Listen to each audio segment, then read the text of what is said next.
Hi అండి, welcome to my channel Hari's world. నేను మీ హారిక.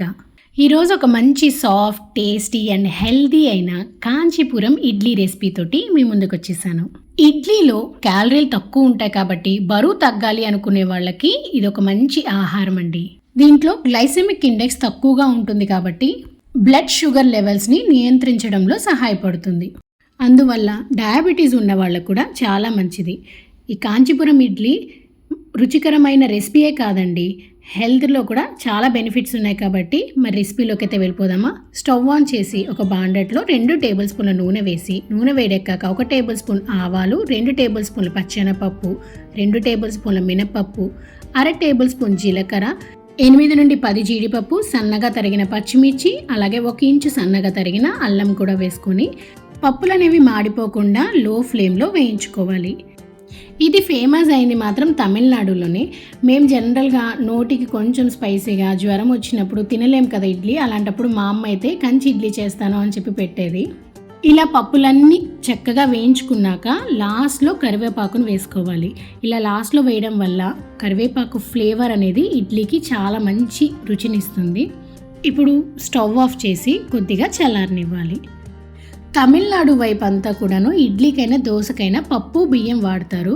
మనం జనరల్గా ఇడ్లీకైతే పప్పు ఇడ్లీ రవ్వ వాడతాం కదా. నేను అదే ఇడ్లీ పిండితోటి చూపిస్తున్నాను. కొంచెం చల్లారిన ఈ తాలింపుని ఈ ఇడ్లీ పిండిలో వేసుకోవాలి. దీంట్లో ఎక్కువ నూనె కూడా వేయనవసరం లేదు. ఒక తాలింపు కోసంగా 1 టేబుల్ స్పూన్ 2 టేబుల్ స్పూన్ నూనె యాడ్ చేస్తే సరిపోతుంది. మరీ ఎక్కువ ఆయిల్ వేసినా కూడాను ఆయిల్ అనేది పైకి తేలుతుంటుంది. బ్యాటర్ కన్సిస్టెన్సీ అనేది మరీ లూజ్గా లేకుండా చూసుకోవాలి. మనం ఇడ్లీ పిండికి వేసుకుంటాం చూసారా, అదే ఇడ్లీకి వేస్తే కన్సిస్టెన్సీ ఉంటే సరిపోతుంది.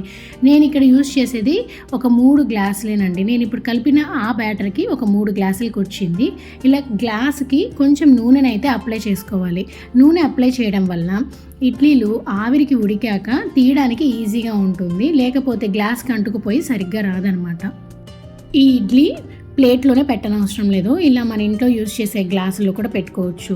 ఈ బ్యాటర్ వేసేటప్పుడు మొత్తం నిండుగా గ్లాస్ నిండుగా వేయకూడదు, ఒక 1/4 వంతు వేస్తే సరిపోతుంది. ఒక 2 గెరిటెల దాకా ఇడ్లీ పిండి అయితే పడుతుంది. మనం రోజు తినే ఇడ్లీలు బోర్ కొడుతున్నా కూడా ఈ విధంగా ట్రై చేయొచ్చండి.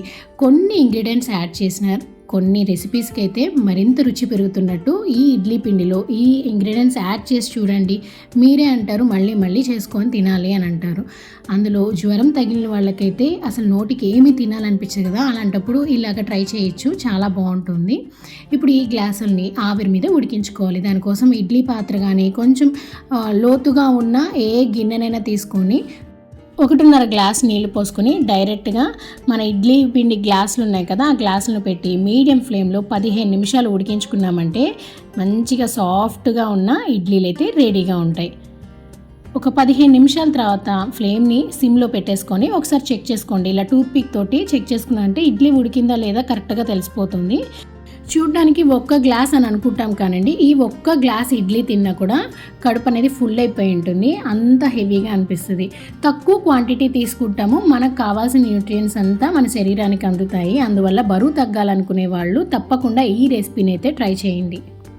ఇలా ఆవిరి మీద ఉడికించుకున్నాక కొంచెం చల్లారనిచ్చి నైఫ్ తోటి చుట్టుపక్కలంతా తీసామంటే అంటుకోకుండా ఈజీగా వస్తుంది ఇడ్లీ అనేది.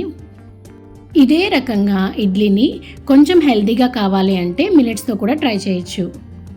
అంతేనండి, super tasty soft and healthy అయిన కాంచీపురం ఇడ్లీ రెడీ. మరి ఈ కాంచీపురం ఇడ్లీకి కాంబినేషన్గా ఏ చట్నీ అయినా చాలా బాగుంటుంది. పల్లీ చట్నీ కానీ, కొబ్బరి చట్నీ, అల్లం చట్నీతో కూడా చాలా బాగుంటుంది. అసలు ఏమీ లేదు అనుకుంటే టమాటా పచ్చడితో కూడా తినేయచ్చండి, అంత రుచిగా ఉంటుంది. ఎప్పుడైనా ఇడ్లీ పిండి వేసుకున్నాక 2 రోజులు 3 రోజులు అయ్యాక కొంచెం పిండి మిగిలినా కూడా ఈ రెసిపీని ట్రై చేయండి. ఎందుకంటే ఇది 1 గ్లాస్ ఇడ్లీ తిన్నాము అంటే హెవీగా ఉంటుంది కాబట్టి కొంచెం పిండితోటి మంచిగా పొట్ట ఫుల్ అయ్యే విధంగా తినేయచ్చు అనమాట. మరి మీకు ఈ వీడియో యూస్ఫుల్ అనిపిస్తే మీకు తెలిసిన వాళ్ళకి, ఫ్రెండ్స్కి, అలాగే మీ ఫ్యామిలీ మెంబర్స్కి షేర్ చేయడం మర్చిపోకండి. మరొక మంచి వీడియోతో కలుద్దామా. Happy cooking.